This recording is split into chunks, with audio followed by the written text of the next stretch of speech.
Hello दोस्तों, नमस्कार। स्वागत है आपका आपके यूट्यूब चैनल एग्ज़ाम 91 पे। तो कैसे हैं दोस्तों? चलिए भाई, उम्मीद कर रहे हैं बढ़िया होंगे आप लोग। बिल्कुल। देखिए, आज हम लोग जो है आपको कुछ महत्वपूर्ण क्वेश्चन दे रहे हैं इकोनॉमिक्स के।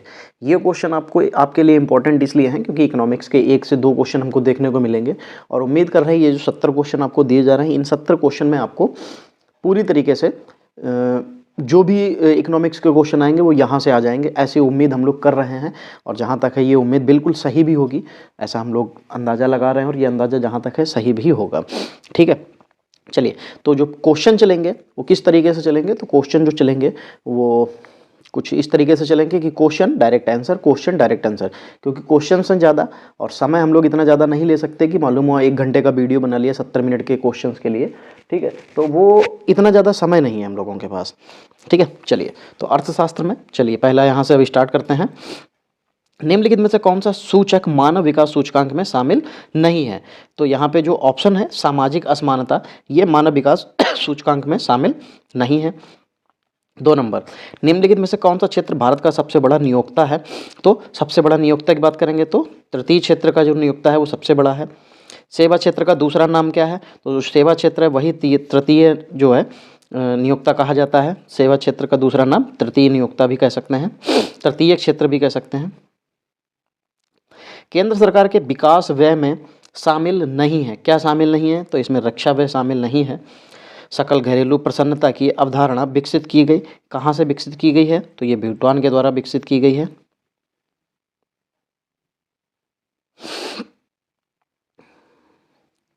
छः नंबर, भारत की राष्ट्रीय आय का आकलन करने वाली संस्था कौन है? तो केंद्रीय सांख्यिकी संगठन जो होता है ये भारत की राष्ट्रीय आय की गणना करता है। निम्न में से कौन नीति आयोग का पदेन अध्यक्ष होता है? नीति आयोग का पदेन पदेन अध्यक्ष की बात कर रहे हैं, तो ऐसे कह सकते हैं कि नीति आयोग का अध्यक्ष कौन होता है? तो पहले योजना आयोग था, इसी को नाम बदलकर नीति आयोग किया गया। तो प्रधानमंत्री होता है इसका अध्यक्ष। कौन होता है? प्रधानमंत्री। राष्ट्रीय विकास परिषद की स्थापना कब की गई थी? तो राष्ट्रीय विकास परिषद की स्थापना 1952 में की गई थी। इनमें से कौन सा महात्मा गांधी का आर्थिक विचार नहीं है? गैर हिंसक अर्थव्यवस्था, विकेंद्रीकरण, कुटीर उद्योग, मशीनरी एवं नवीनतम तकनीकी का अधिकतम उपयोग, गांवों या गांव सर्वोदय का पुनर्जन्म। तो कौन नहीं है इसमें? तो मशीनरी और नवीनतम तकनीकी का अधिकतम उपयोग।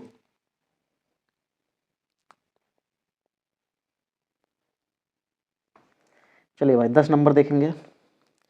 किस पंचवर्षीय योजना के बाद रोलिंग प्लान लागू किया गया था?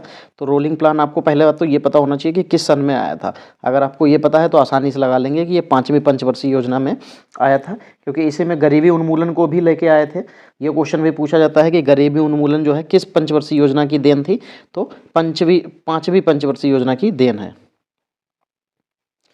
चलिए भाई 11 नंबर देखेंगे। योजना आयोग के जो अंतिम उपाध्यक्ष थे कौन थे? क्योंकि अध्यक्ष तो प्रधानमंत्री होता है, अध्यक्ष प्रधानमंत्री होता है, बाकी उसके अलावा जो है उपाध्यक्ष इसका बनाया जाता है। तो योजना आयोग क्योंकि जब ख़त्म किया गया था, नीति आयोग लाया गया, तो उस समय पे कोई तो उपाध्यक्ष रहा होगा। कौन थे? विनय कोहली इसके उपाध्यक्ष थे। आयुष्मान योजना का जो है शुभारंभ कब किया गया था? तो 1 अप्रैल 2018 को आयुष्मान योजना लेके आए गई थी।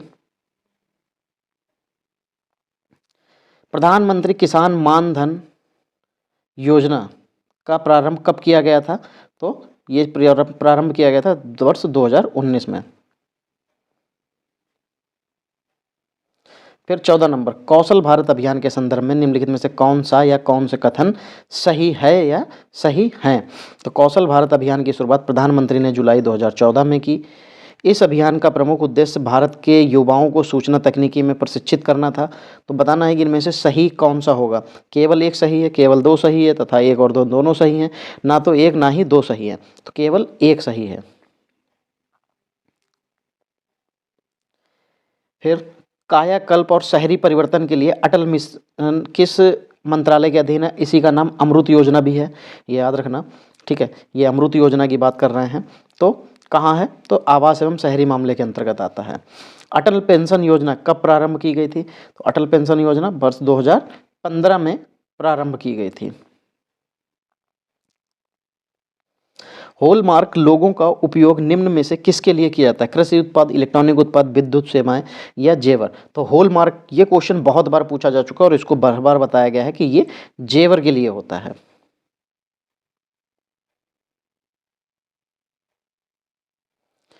फिर निम्नलिखित में से किस राज्य को हरित क्रांति के लिए भारत का आरंभ स्थल के रूप में जाना जाता है? तो पंजाब।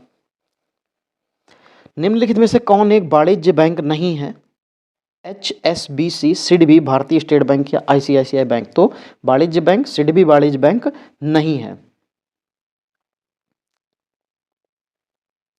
20 नंबर, वर्ष 1969 में कितने प्रमुख निजी बैंकों का राष्ट्रीयकरण किया गया था? तो 1969 में 14 राष्ट्रीय बैंकों का जो है राष्ट्रीयकरण किया गया था। वो राष्ट्रीयकरण करने के बाद ही वो राष्ट्रीय बैंक बने थे। ठीक, अब तो उनका विलय हो रहा है, तो अब तो 14 बैंकें बची भी नहीं हैं। 21 नंबर, भारतीय रिजर्व बैंक की स्थापना कब की गई थी? तो 1935। डेट आप लोग मुझे कमेंट करोगे कि इसकी डेट क्या थी। ये क्वेश्चन हर दिन, हर दूसरे दिन आपको प्रैक्टिस सेट में देखने को मिल जाता है। ठीक है, हर दूसरे तीसरे दिन इसका एक प्रैक्टिस सेट में आपको ये पूछा जाता है कि रिजर्व बैंक की स्थापना किस तारीख को या कब की गई थी। ठीक है, तो तारीख मैंने यहाँ पे आपको नहीं बताई है क्योंकि इतने बार मैंने पढ़ाया है, तो तारीख आपको पता होनी चाहिए। बाकी 1935 मैंने आपको यहाँ पे सन बता दिया है। चलिए 22 नंबर देखेंगे, स्टेट बैंक ऑफ इंडिया का राष्ट्रीयकरण कब किया गया था? 1 जनवरी 1950, 22 अक्टूबर 1947, 1 जुलाई 1955, 1 जनवरी 1958। तो याद रखना, ये 1 जुलाई 1955 को सबसे पहली बार और आखिरी बार इसका राष्ट्रीयकरण किया गया था। रिजर्व बैंक का राष्ट्रीयकरण वर्ष में किया गया, तो देखो फिर वही RBI का पूछा जा रहा है, तो आपको पता है यहाँ पे कि 23 नंबर में क्या सही हो जाएगा? अच्छा, राष्ट्रीयकरण क्या पूछा जा रहा है, स्थापना नहीं पूछी जा रही। देखो ये कन्फ्यूजन हो जाती है, क्या होता है, ये कन्फ्यूजन हो जाती है। यहाँ पे इसकी स्थापना पूछी गई थी, रिजर्व बैंक की स्थापना तो 1935 थी। अगर इसके राष्ट्रीयकरण की बात करेंगे तो राष्ट्रीयकरण तो 1949 सही हो जाएगा। फिर 24 नंबर देखेंगे, क्या लिखा हुआ है? निम्नलिखित में से गैर योजना व्यय का सबसे महत्वपूर्ण घटक कौन सा है?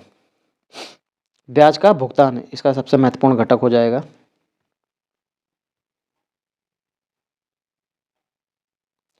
भारत में बैंकिंग लोकपाल के बारे में कौन सा कथन सही है? तो बैंकिंग लोकपाल के बारे में, शिकायतकर्ता पर अवार्ड को पूरी तरह स्वीकार करना बाध्यकारी है, ये सही है। केंद्र सरकार की ओर भारत में मुद्रा नोट जारी करने का अधिकार किसके पास है? केंद्र सरकार की ओर से भारत में मुद्रा नोट जारी करने का जो अधिकार है वो किसके पास है? तो भारतीय रिजर्व बैंक के पास है। 1 रुपये पर नोट के किसके हस्ताक्षर? ये मेरे दिमाग में अभी जस्ट आया था कि आपको ये क्वेश्चन आपको दिया जाए और पूछा जाए कि क्या है। तो खैर 1 रुपये के नोट पर किसके हस्ताक्षर होते हैं, ये आप लोग मुझे कमेंट में बताएंगे, क्योंकि ये क्वेश्चन हम लोग इतने बार पढ़ चुके हैं और मैंने इसके बारे में बहुत बार पूछा।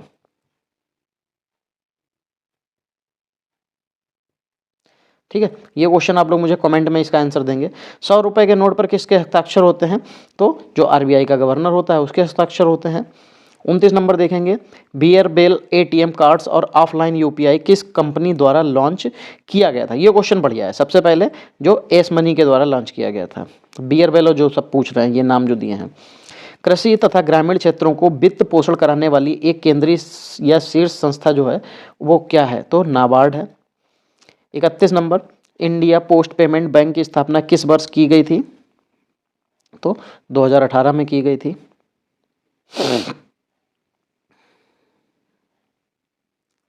भारतीय लघु उद्योग विकास बैंक यानी कि सिडबी की स्थापना किस वर्ष की गई थी? तो सिडबी की स्थापना की गई थी 1990 में। प्रथम राष्ट्रीय मानव विकास रिपोर्ट जारी की गई थी किस सन में जो है ये रिपोर्ट जारी की गई थी? तो 2002 में ये रिपोर्ट जारी की गई थी। भारत आयात निर्यात बैंक यानी कि जिसको हम लोग क्या बोलते हैं, एग्जिम बैंक बोलते हैं, तो एग्जिम बैंक की मुख्यालय, अच्छा मुख्यालय पूछा जा रहा है। ठीक, तो मुख्यालय कहाँ है? मुंबई में स्थित है ये। भारतीय राष्ट्रीय भुगतान निगम का मुख्यालय कहाँ पर है? नागपुर, नई दिल्ली, चेन्नई या मुंबई। तो इसका जो मुख्यालय हो जाएगा वो मुंबई में हो जाएगा। बैंक दर से क्या अर्थ है? बैंक दर, ये क्वेश्चन बहुत बार पूछा जाता है। देखो बैंक दर वो दर होती है जो हमारे जो केंद्रीय बैंक है, देश का जो केंद्रीय बैंक है, उसके द्वारा दी जाने वाली आधिकारिक ब्याज दर पर जो पैसा, जैसे मान लीजिए RBI है हमारे यहाँ पे, केंद्रीय बैंक कौन सी है? RBI क्या कहेगा? बैंक वाले आएंगे, बैंक दूसरी बैंक आएंगी, वो कहेंगे भैया आज के लिए हमें अपना जो है इतना पैसा उधार चाहिए। RBI कहेगा बिल्कुल भैया हम आपको रुपये जो है उधार देंगे, लेकिन दोस्त इसके लिए फिर आपको हमको क्या करना पड़ेगा? इसके लिए आप हमको इतना रुपया ब्याज देंगे। तो बैंक कहती है ठीक दे देंगे। तो यही जो ब्याज दिया जाता है यही बैंक दर कहलाती है। चलिए भाई 37 नंबर देखेंगे कि क्या हो जाएगा। संपत्ति बाजार में रियल इस्टेट किसे कहा जाता है? तो भूमि और जो रिहायशी क्षेत्र होते हैं उनको कहा जाता है। 38 नंबर, निम्नलिखित में से गलत मिलान की पहचान करना है। सिक्योरिटी पेपर, होशंगाबाद कारखाना, ये तो बिल्कुल सही है। करेंसी नोट प्रेस, नागपुर, नहीं यही गलत है फिर।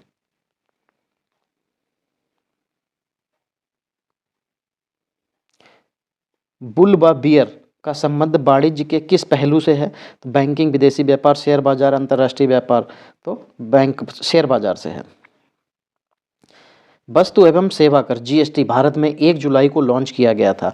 कब? जीएसटी जो है भारत में सबसे पहली बार कब लॉन्च किया गया था? तो 2017 में। ठीक, 1 जुलाई 2017 को। केंद्रीय जीएसटी कानून को भारत में के राष्ट्रपति ने कब सहमति प्रदान की थी? तो 12 अप्रैल 2017 को। ये सारे क्वेश्चंस पूछे जाने वाले क्वेश्चंस हैं। चलिए 42 नंबर, भारत में श्वेत क्रांति के जनक के रूप में कौन जाना जाता है? तो डॉक्टर वर्गीस कुरियन को जाना जाता है। 43 नंबर देखेंगे, निम्नलिखित में से कौन सी एक भारतीय कृषि की मुख्य विशेषता नहीं है? तो कौन सी इसकी मुख्य विशेषता नहीं होगी? या मानसून पर निर्भर है, कृषि पर जनसंख्या का दबाव है, या निर्वाह कृषि है, इसमें औद्योगिक फसलों की प्रधानता नहीं, इसमें औद्योगिक फसलों की प्रधानता हो जाएगी। 44 नंबर, क्रांति से भारत विश्व का सबसे बड़ा दुग्ध उत्पाद देश बन गया। कौन सी ऐसी क्रांति हुई थी जिसकी वजह से बन गया? तो श्वेत क्रांति होगी। श्वेत क्रांति दूध से रिलेटेड है।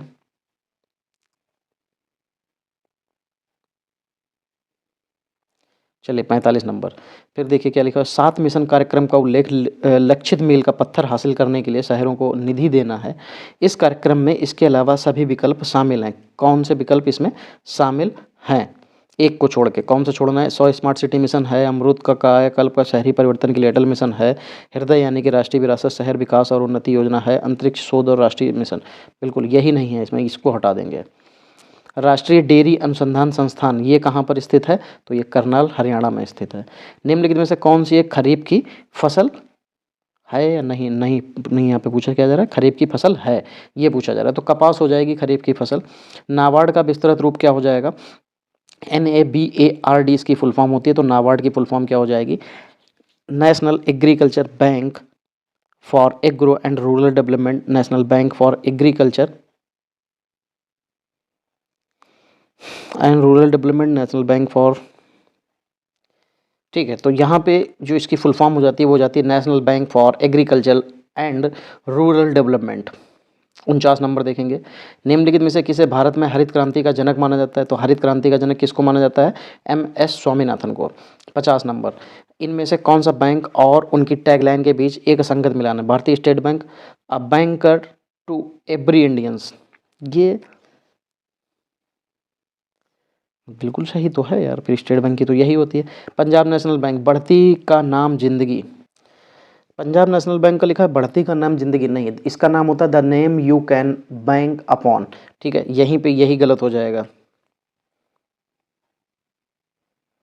चलिए, फिर निम्नलिखित मिलान का सही मिलान नहीं है, ये देखना है। उर्वरक तमिलनाडु, सीमेंट चेन्नई, सूती वस्त्र उत्तर प्रदेश, नहीं सूती वस्त्र उत्तर प्रदेश नहीं होगा। भारत का पहला वस्त्र पार्क किस राज्य में स्थापित किया जा रहा है? तो ये तमिलनाडु में स्थापित किया जा रहा है, किया गया है। गरीबी को मापने के लिए उपयोग की जाने वाली सामान्य विधि जो आय का उपयोग के स्तर पर आधारित होती है कहलाती है, क्या कहलाती है? तो ये आर्थिक आय, आर्थिक रेखा कहलाती है। मथुरा, डिगबोही और पानीपत के परिष्करणशालाएं किसके द्वारा स्थापित की गई हैं? तो ये इंडियन ऑयल कॉरपोरेशन लिमिटेड के द्वारा की गई हैं। इनको सही मिलान करना है। अलीगढ़, पीतल के बर्तन, पीतल के ताले, नहीं अलीगढ़ में ताले तो खैर सही होता है, ताले अब वो पीतल के भी हो सकते हैं, खैर ऐसी सही है, कोई दिक्कत नहीं। सूरत स्वर्ण सोना वस्तुएं, नहीं। कांचीपुरम रेशम, लुधियाना भारी मशीन, बिल्कुल सही हो जाएगा। 56 नंबर देखेंगे क्या हो जाएगा। भारत पेट्रोलियम कॉर्पोरेशन लिमिटेड कहाँ स्थित है? तो मुंबई में हो जाएगा। भारत डायनोमिक्स लिमिटेड कहाँ पर स्थित है? तो ये हैदराबाद में स्थित है। भारत में निर्भरता अनुपात घट रहा है क्योंकि क्या हो जाएगा? 0 से 14 वर्ष की जनसंख्या सापेक्षतया अधिक है, 60 वर्ष से अधिक की जनसंख्या सापेक्षतया अधिक है, 50 से 59 वर्ष की जनसंख्या सापेक्षता अधिक है, 0 से 14 वर्ष तथा 60 वर्ष तक वर्ष व अधिक की जनसंख्या सापेक्षता अधिक है, नहीं तो फिर 15 से 59 वर्ष की जनसंख्या सापेक्षता अधिक है, इसलिए घट रहा है। रोजगार के अवसरों की कमी की सबसे बड़ी व्याख्या क्या है? मज़दूरों को अपने किए गए कार्य की मजदूरी नहीं मिलती है, नहीं ऐसा नहीं। श्रमिक जितना काम करने में सक्षम है उसे कम काम कर रहे हैं, बिल्कुल यही फिर सही है। 60 नंबर, निम्न में कौन लॉरेंज वक्र द्वारा मापा जाता है? अशिक्षा, जनसंख्या वृद्धि दर, बेरोजगारी या आय का विषमता? आय की विषमता होती है। 61 नंबर, भारत का पहला विशेष आर्थिक क्षेत्र यानी कि SEZ कहाँ स्थापित किया गया है? तो ये कांडला में किया गया है। भारत में आयात की जाने वाली शीर्ष वस्तु कौन सी है? तो शीर्ष वस्तु जो है वो कच्चा तेल है तथा पेट्रोलियम है। 63 नंबर, भारत का पहला म्यूचुअल फंड जो है वो कौन सा है? तो ये UTI था इसका म्यूचुअल फंड, भारत का पहला। लास्ट पेज है, लास्ट के कुछ 7-8 क्वेश्चन हैं। जब किसी देश की आर्थिक वृद्धि दर सुस्त पड़ जाती है तथा बेरोजगारी दर बढ़ती जाए तो ऐसी स्थिति को क्या कहा जाता है? डिफ्लेशन, रिफ्लेशन, स्टैगफ्लेशन या कोई नहीं। देखो पहले भाषा समझ लीजिए, जब किसी देश की आर्थिक वृद्धि दर सुस्त पड़ जाती है तथा बेरोजगारी दर बढ़ती जाए तो ऐसी स्थिति को क्या कहा जाता है? स्टैगफ्लेशन। भारत में भी कुछ कुछ ऐसी ही स्थिति है, क्योंकि भारत में जो है बेरोजगारी की दर बढ़ती जा रही है। यहाँ पे सिर्फ कागज़ों पे वैकेंसी ज़्यादा निकाल रहे हैं और ग्राउंड स्तर पे कम निकल रही हैं। जैसे कि अभी आप लोग यूपी में रहते हो तो आपको पता होगा कि यूपी में ग्राउंड स्तर पे यहाँ पे बहुत कम चीज़ें होती हैं। अभी आपने देखा होगा पिछले 6 महीने से UPSSC और योगी जी दोनों लोग जो है क्या कर रहे थे कि 60,000 भर्ती UPSSC के माध्यम से निकालेंगे। आपने अभी पिछले 6 महीने में आपने देखा होगा 60,000 तो छोड़िए, सही सलामत इन्होंने 6,000 वैकेंसी भी नहीं दे पाई। तो कागज़ों पर इनका बहुत काम हो रहा है और जो ग्राउंड लेवल पे है बिल्कुल जीरो है ये। चलिए भाई 65 नंबर देखेंगे।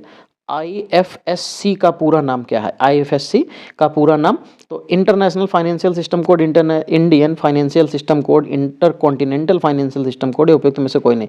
तो इंडियन हो जाएगा, Indian financial system code. IFSC code सामान्यतः कितने अंकों का होता है? देखो IFSC कोड जो होता है इसमें जो होता है उसकी बैंक का नाम जरूर होता है। क्या होता है इसमें? इसकी बैंक का नाम जरूर होता है और साथ ही इसको टोटल सभी लोगों को मिलाएं तो लगभग 11 अंक जरूर होंगे इसमें। ठीक है। नेफ्ट, नेफ्ट की फुल फॉर्म पूछी जा रही है यहाँ पे।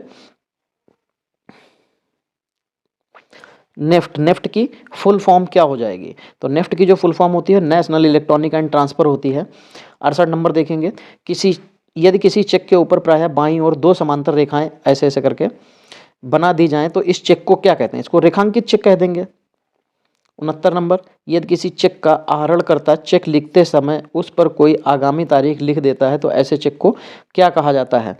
धारक चेक, गतावधि चेक, पूर्व दिनांकित चेक या उत्तर दिनांकित चेक। क्योंकि वो आगे जो है उसकी दिनांकित कर रहा है तो उत्तर हो जाएगी। ठीक है। पूर्व मतलब अगर बीती वाली होती है। फिर 70, प्राथमिक प्रतिभूति निम्न में से क्या है? तो क्या हो जाएगी? ऋण को सुरक्षा प्रदान करना है। 71 नंबर, किसी देश द्वारा बेरोजगारी का स्तर घटाने के लिए अर्थव्यवस्था में मांग बढ़ना निम्न में से क्या कहलाता है? किसी देश की बेरोजगारी का स्तर घटाने के लिए अर्थव्यवस्था में मांग बढ़ाना निम्नलिखित में से क्या कहलाएगा? तो फिर तो रिफ्लेशन कहलाएगा। ठीक है। चलिए तो देखिए जो इंपॉर्टेंट 70 क्वेश्चन 71 क्वेश्चंस थे वो यहीं पे हम लोग समाप्त करते हैं। ठीक है। बाकी आपको इसी तरीके से मैं और भी सब्जेक्ट्स के वीडियो आपको देता रहूँगा। RPF में अभी जितने भी पेपर्स हुए उनमें जो भी GS के क्वेश्चन आए थे, जितनी भी योजनाएं थी, करंट के क्वेश्चन आपको मिल चुके हैं, योजनाएं मैं करा दूंगा। हिस्ट्री ज्योग्राफी का जो क्वेश्चन था वो मैं करा दूंगा। ठीक है। चलिए आज की क्लास यहीं तक रखेंगे, मिलेंगे अगली क्लास में, तब तक के लिए जय हिंद दोस्तों।